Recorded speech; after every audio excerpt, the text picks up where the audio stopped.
2 de septiembre del 2024. La lectura es del Evangelio de Lucas, capítulo 4 del 16 al 30. En aquel tiempo Jesús fue a Nazaret, donde se había criado. Entró en la sinagoga, como era su costumbre hacerlo, los sábados, y se levantó para hacer la lectura. Se le dio el volumen del profeta Isaías, lo desenrolló y encontró el pasaje en el que estaba escrito: El Espíritu del Señor está sobre mí, porque me ha ungido para llevar a los pobres la buena nueva, para anunciar la liberación a los cautivos y la curación a los ciegos, para dar libertad a los oprimidos y proclamar el año de gracia del Señor.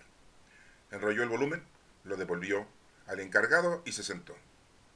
Los ojos de todos los asistentes a la sinagoga estaban fijos en él.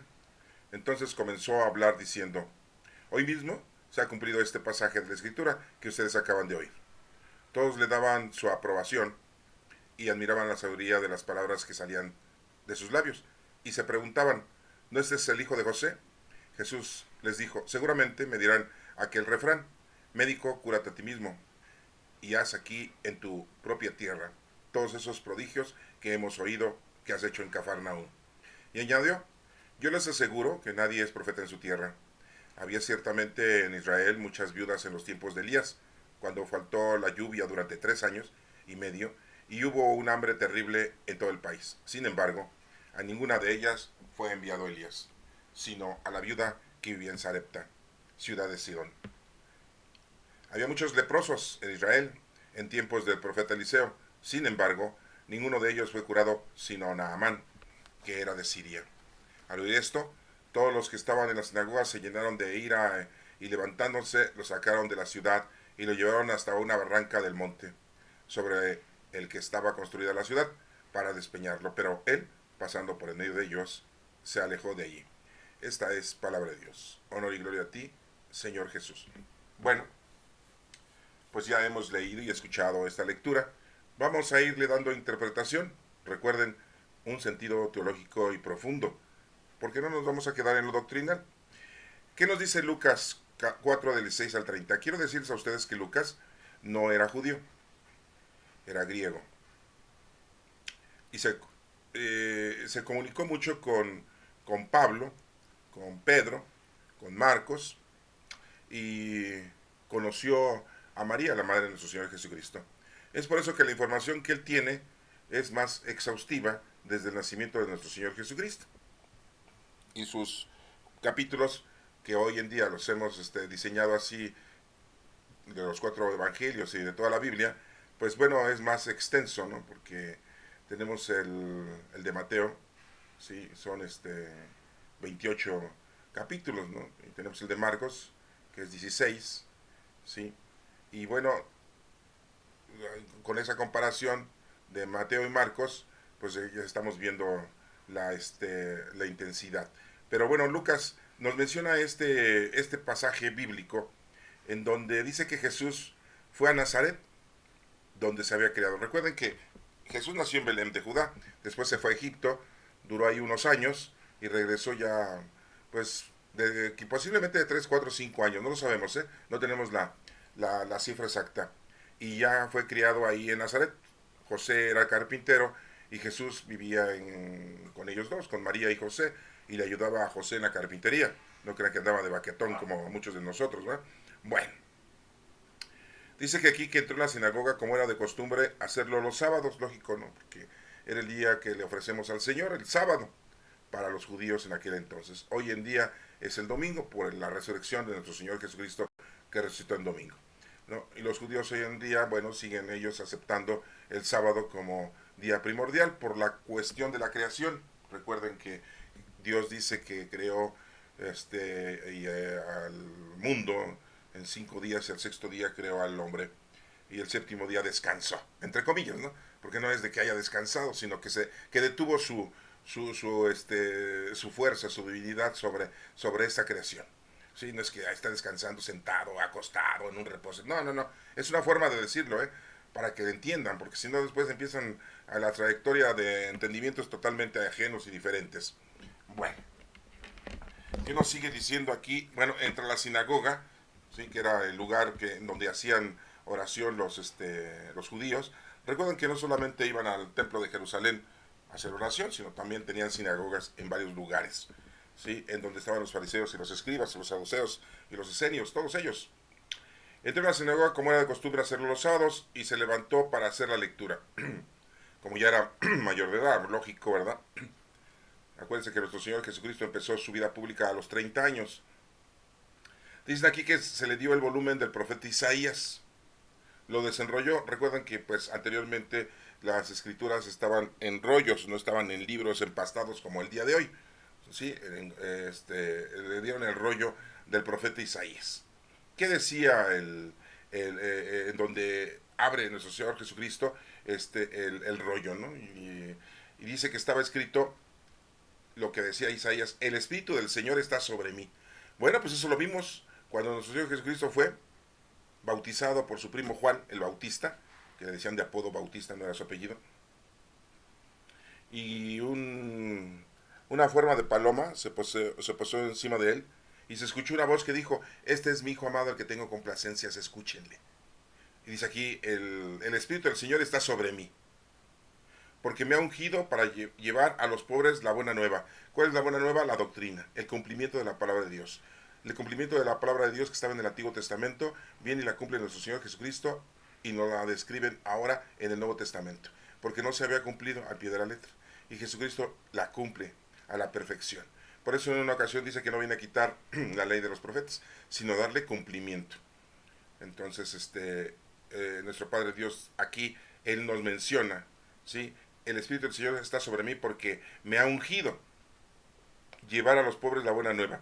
Muchos dicen: bueno, pues era Dios, ¿cómo que se iba a ungir? No, recuerden que era el Hijo de Dios, aquí, en este planeta. Cuando, antes de que llegara, era Dios.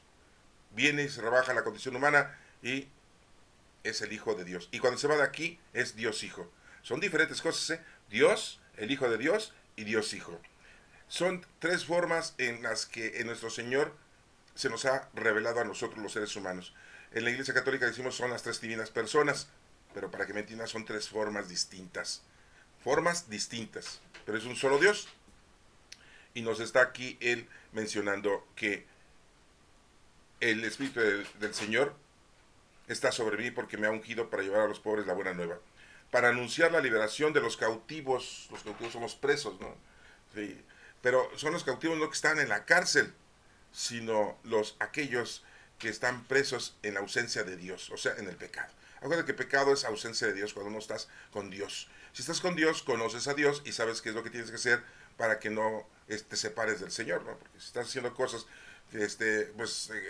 en contra de lo que Dios te ha pedido, pues eso es pecado, es ausencia de Dios. Un asesinato, un robo, un levantar falsos, no honrar a tu padre y a tu madre, ¿sí? El robar, la fornicación, el deseo, la codicia, la avaricia, la soberbia, ¿sí? La ira, la lujuria, la pereza, la gula, o sea, un montón de cosas. Entonces eso dice el Señor que no lo debes tú de equiparar en tu vida, porque entonces te alejas de Dios, es ausencia de Dios. Y ese es el pecado. Bueno, liberación de los cautivos y la curación de los ciegos. No dice aquí sordos, mudos, paralíticos, leprosos, no, nada más dice de los ciegos, porque está hablando, ¿sí?, de los que no conocen a Dios, de los que no aman a Dios y que no sirven a Dios. Son gente ciega. Por eso una vez le dijo a los fariseos: guías ciegos, ¿sí? Tienen la palabra de los profetas, la palabra de Dios del Antiguo Testamento, y no la llevan a cabo, ¿sí? Son guías ciegos, están guiando como ciegos, ¿no? Se van a tropezar, se tropiezan ellos y tropiezan a toda la gente, porque le ponen muchos, como dice la lectura, cuelan el mosquito y ellos se comen el camello, ¿sí? Le ponen cargas pesadas a la gente y ellos no son capaces de llevar a cabo esa carga, ¿sí? Así lo dice. Entonces, pues les ponen tradiciones y costumbres, siendo que el Señor quiere misericordia, ¿sí? Sencillez y humildad. Por eso le dice curación a los ciegos. Esto que dice lo está leyendo Jesucristo en la sinagoga, en el rollo del profeta Isaías, y vean cómo nuestro Señor Jesucristo cumplió todo esto. Dice aquí: para dar libertad a los oprimidos, ¿sí? A los oprimidos son aquellos que han sido causa de los malos, de los gobiernos, de los pueblos, de los líderes, de los pastores, ¿sí?, que los han oprimido. que los han mancillado, que los han acabado.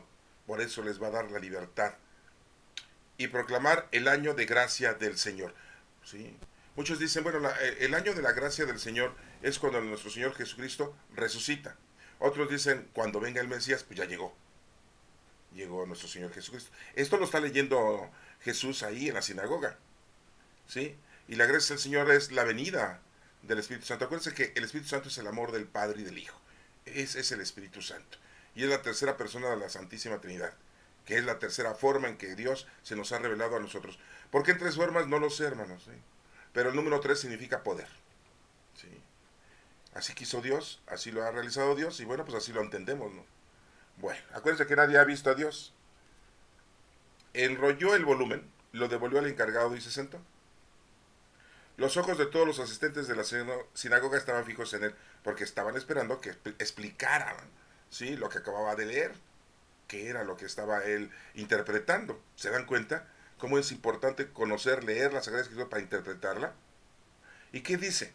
Entonces comenzó a hablar diciendo, hoy mismo se ha cumplido este pasaje de la Escritura que ustedes acaban de ver. ¿Se dan cuenta? Pues sí, porque como lo acabamos de ver, ya fue bautizado nuestro Señor Jesucristo, el Espíritu de Dios habita en él como hombre. ¿Sí? Sí, sí, acuérdense, porque dice usted, es que mataron a su Dios, ¿no? Hay gente que dice, mataron a su Dios. No, no, no, no. Mataron al ser humano, ¿sí? Al Hijo de Dios, la representación, ¿sí? Bueno, todos le daban su aprobación, según aquí, y admiraban la sabiduría de las palabras que salían de sus labios, y, porque no nada más dijo eso, dijo muchas cosas que no vienen anotadas aquí, ¿sí? Y se preguntaban, ¿no este es el hijo de José? Del carpintero. Se dedicaba a la carpintería. ¿No era hijo de un sacerdote como Juan, el Bautista, que era hijo de Zacarías y que era un sacerdote? Y bueno, de ahí le pudieron haber tenido un poquito más de credibilidad porque venía de una descendencia de sacerdotes. Y dicen, bueno, ya trae de herencia la prédica, la herencia, la comunicación, la herencia del conocimiento de Dios, la herencia de la evangelización. Pero Jesús, pues nos podría hablar de cómo hacer las sillas, las mesas, las ruedas, carretas, ¿sí? Puertas, ventanas, ¿sí? Algo de madera, ¿no? Todos los utensilios de madera que se usaban. Ahí sí nos podíamos dar crédito porque venía de la descendencia de José, que era carpintero, ¿no? Pero sí se asombraban porque pues no entendían de dónde le salía tanta sabiduría a nuestro Señor Jesucristo. ¿Sí? Como les vuelvo a repetir, pues, era el Hijo de Dios. Es el Hijo de Dios. ¿Sí? Y aquí vino.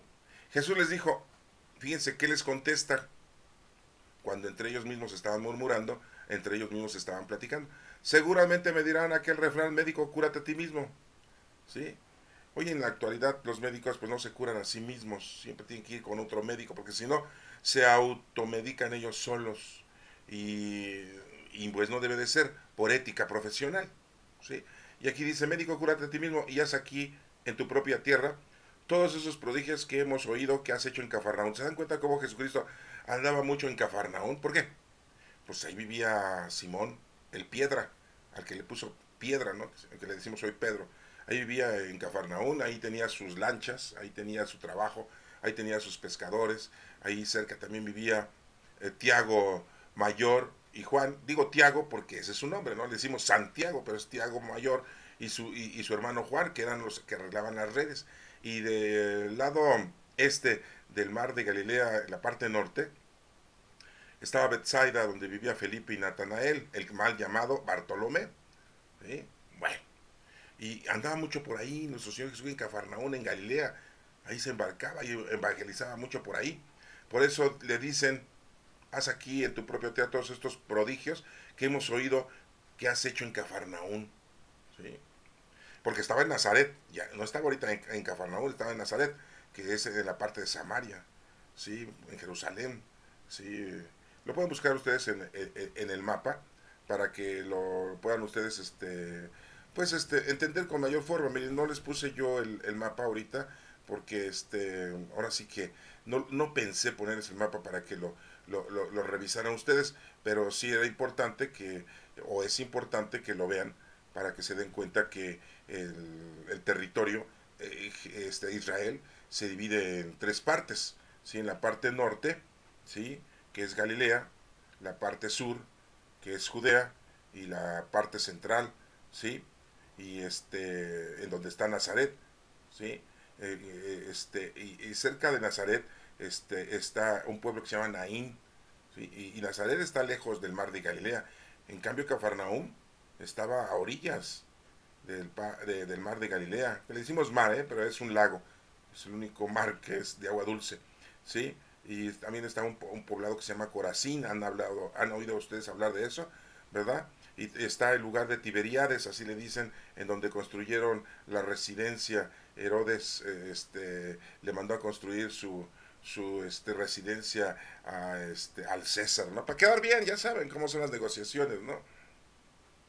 Bueno, en la parte norte, pues está Galilea, pero en la parte sur del mar de Galilea, a esa altura está Nazaret, pero no está en la costa. Nazaret está alejado, ¿no? Está como entre el mar Mediterráneo y el mar de Galilea, Nazaret. ¿Sí? No está cerca. Entonces sí está algo retirado. Por eso les digo, le dicen, hemos oído todo lo que has hecho en Cafarnaún. Esa gente, los fariseos, los escribas, los que estaban en esa sinagoga, pues no habían visto lo que había hecho nuestro Señor Jesucristo. ¿Sí? Y bueno, ahí se los dejo para que lo tengan también ustedes como nota. Lo pueden revisar en un mapa de aquel entonces, ¿eh? Sí, bueno, en el de ahora también se puede localizar. Bueno, y nos sigue diciendo aquí, y añadió, yo les aseguro que nadie es profeta en su tierra, dice Jesucristo. Yo les aseguro que nadie es profeta en su tierra. Sí, porque lo conocen, pues como carpintero, y pues dónde aprendió todo lo que dice, ¿no? Siempre hay dudas, ¿no? Siempre hay discrepancias, hay incredulidad, ¿no? Hoy en día pasa lo mismo con nosotros. Hay mucha gente que dice que Jesucristo no existió, y otros dicen que sí existió, pero que fue un profeta de quinta, ¿no? Los musulmanes y los judíos, ¿no? Sí, es de nuestra raza, ¿no? Los musulmanes dicen, no, pues era musulmán, ¿no? Porque pues, la palabra musulmán quiere decir que está dedicado al Señor y que busca al Señor, ¿no? Que está con Dios, ¿no? Y que todos son musulmanes, ¿no? Pues sí, pues, todos los que estaban, así se le denomina la definición de musulmán, ¿no? Y desafortunadamente ellos dicen que Jesucristo no resucitó, ¿no? Que no, ellos no creen en la resurrección, como los saduceos que no creían en la resurrección. Bueno, nadie es profeta en su tierra. Había ciertamente en Israel muchas viudas en los tiempos de Elías. Si ya leyeron ese pasaje bíblico del Antiguo Testamento en donde aparece Elías y nos menciona que había muchas viudas en los tiempos de Elías cuando faltó la lluvia durante 3 años, fíjense. Qué sequía tan enorme, ¿no? 3 años sin llover. Fíjate, pues, se volvió un desierto el lugar, ¿no? Sí, necesitaban agua para la agricultura. Y si no hay agricultura, pues no hay crecimiento de la semilla y no hay alimento, ¿eh? ¿Sí? Y, y hubo un hambre terrible en todo el país. Sin embargo, a ninguna de ellas fue enviado Elías, sino a una viuda que vivía en Sarepta, ¿no? que no era judía, ¿sí? En un poblado de Sarepta.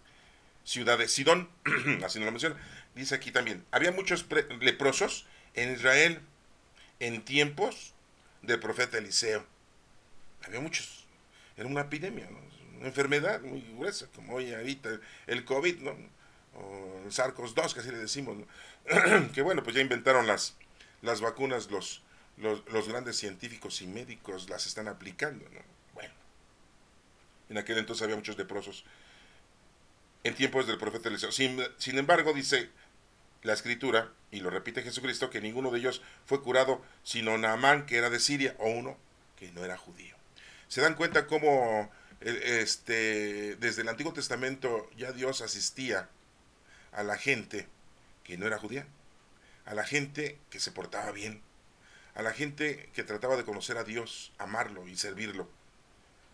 Al oír esto, bueno, pueden leer ustedes esa historia de Naamán, pueden leer esa de la viuda de Sarepta, lo pueden buscar ustedes en la Sagrada Escritura, en el Antiguo Testamento, ahí lo pueden localizar. Nos menciona aquí también que al oír esto, todos los que estaban en la sinagoga se llenaron de ira. Oigan, ¿están en la sinagoga y se enojan? Es como nosotros que estamos en la iglesia y estamos peleando. Estamos en la iglesia y tenemos odio. Estamos en la iglesia y tenemos rencor. Estamos en misa y estamos criticando. Estamos en misa y traemos el celular. Estamos en misa y estamos tragando, estamos masticando chicas, estamos tomando refresco. Estamos en misa y nos dormimos, ¿no? Si bien nos va. Estamos en misa y no le ponemos atención al padre, al presbítero, al que está dirigiendo la homilía. Estamos en misa y estamos en todo menos en misa, ¿sí? Por ejemplo, los católicos, yo les puedo preguntar, ¿saben ustedes en cuántas partes se divide la misa? ¿No saben? Ah, ustedes sí saben. Ah, qué bueno. En 5 partes. El rito de entrada, la liturgia de la palabra, ¿sí? ¿Cuál otra? La liturgia de la Eucaristía, ¿sí? La comunión y el rito de despedida, ¿sí? Se divide en 5 partes la misa, hermanos. ¿Sí? Y bueno, ahorita estamos con la liturgia de la palabra, que es la doctrina de nuestro Señor Jesucristo. Y se enojaron todos los que estaban ahí, fíjense. Están adentro de la iglesia, están dentro de la sinagoga y se enojan. Sin campo. Bueno, y levantándose lo sacaron de la ciudad. Fíjense, lo agarraron a nuestro Señor Jesucristo y órale, fuera. Desde la sinagoga, ¿no? De la ciudad ahí, de Nazaret. Ahí. Dice, y lo llevaron hasta una barranca del monte sobre el que estaba construida la ciudad para despeñarlo. ¿Qué es lo que hacemos nosotros? Lo mismo, hermanos, con la palabra de nuestro Señor Jesucristo. Le echamos al borde, le echamos al precipicio, no hacemos caso. Tenemos hoy en día la doctrina de nuestro Señor Jesucristo para aprender, para conocer a Dios, amarlo y servirlo. Ah, no. Primero está lo mundano, lo terrenal, lo material. Y hacemos lo mismo, así que lo que estaban haciendo esos fariseos y escribas, ¿va? Llevar a nuestro Señor Jesucristo, ¿sí?, a la barranca para despeñarlo, aventarlo. Pues así nosotros hacemos en nuestra vida. Aventamos la palabra de Dios, aventamos el conocimiento, aventamos la fe al precipicio, porque queremos seguir viviendo de una manera mundana, terrenal y material, que es lo que más nos interesa, ¿verdad? Mucho pasear, ¿sí? Mucho vivir bien, con lujos, ¿sí? Grandes comilonas, ¿verdad? Grandes fiestas, ¿sí? No, pues decimos, yo he trabajado, he ganado dinero y merezco, ¿verdad? No, sí, porque hasta lo presumimos, ¿no? Merezco esto, ¿no? ¿Sí? ¿Y qué es lo único que me voy a llevar? Lo paseado y lo tragado, así decimos, ¿no? Pues es lo mismo que estaban haciendo ahí. Se levantaron, agarraron a nuestro Señor Jesucristo y lo llevaron a la barranca del monte, ¿sí?, para despeñarlo. Pero él, pasando por el medio de ellos, se alejó de ahí. ¿Cómo le haría?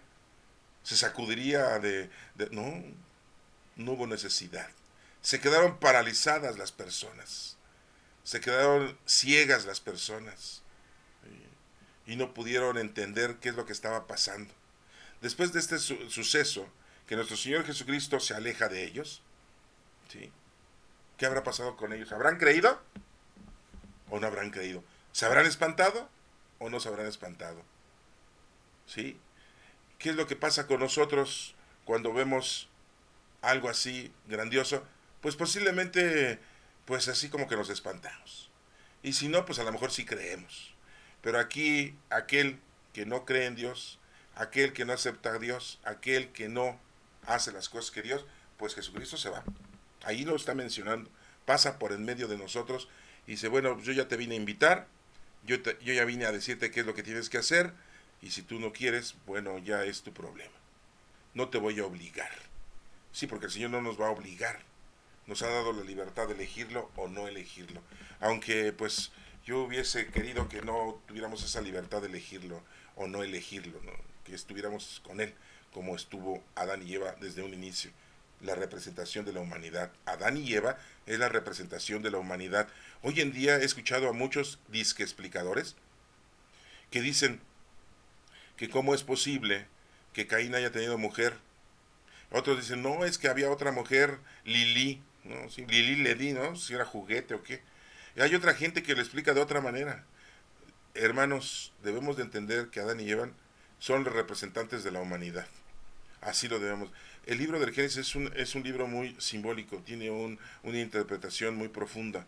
No podemos quedarnos y creer en lo que dice de una forma literal, y que muchas veces nuestros dirigentes y pastores nos hacen una doctrina muy sublime, ¿sí?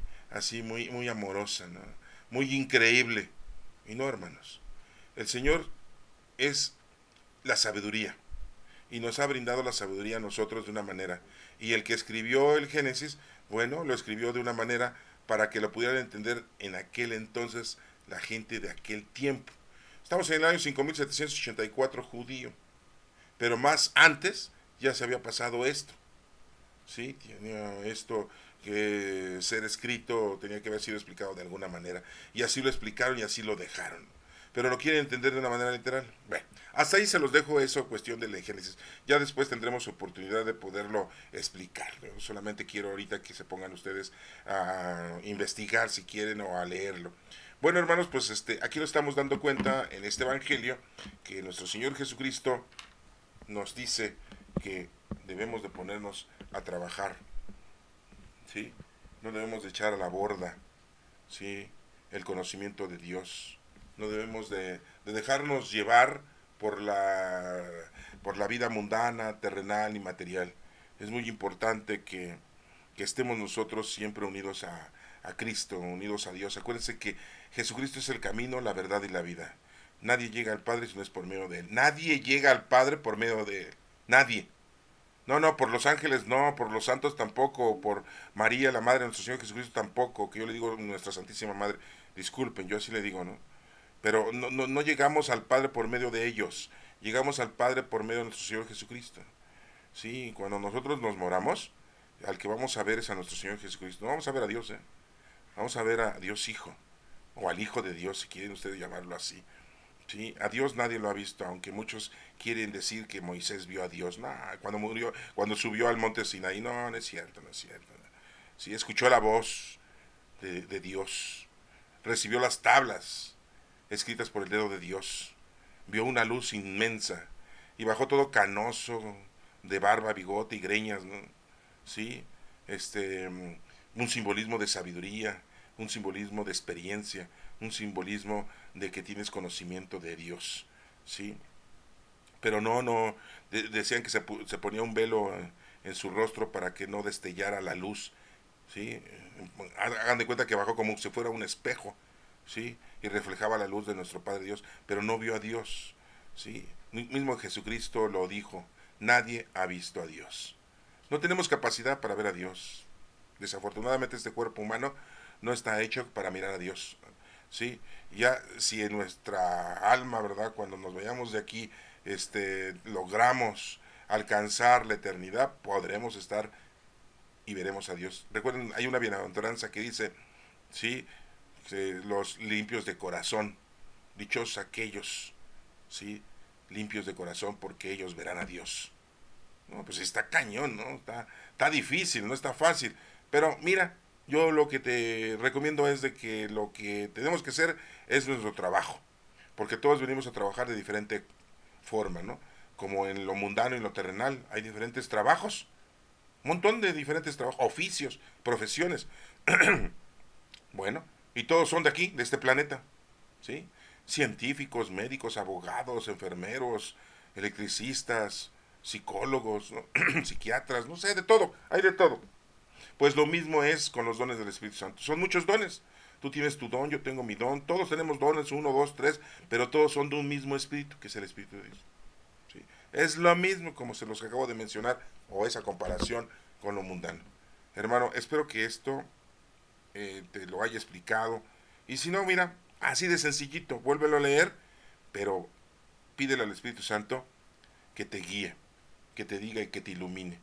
Tú me vas a decir, oiga, usted empieza la lectura y no escuchamos que invoque la oración del Espíritu Santo. Pues yo ya le invoco siempre, ¿no? Por decirlo así, ¿no? Tampoco les voy a presumir, pero bueno, si quieren, pues la replico al final, ¿no?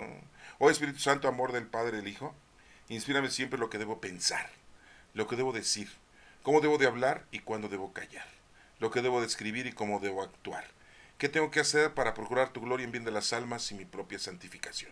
Espíritu Santo, ilumina mi entendimiento y fortifique mi voluntad. Y espero que el ángel de la guarda que nos acompaña a cada uno de nosotros, pues también lo dejen, ¿sí? Que les ayude y les aconseje. Que Dios los bendiga.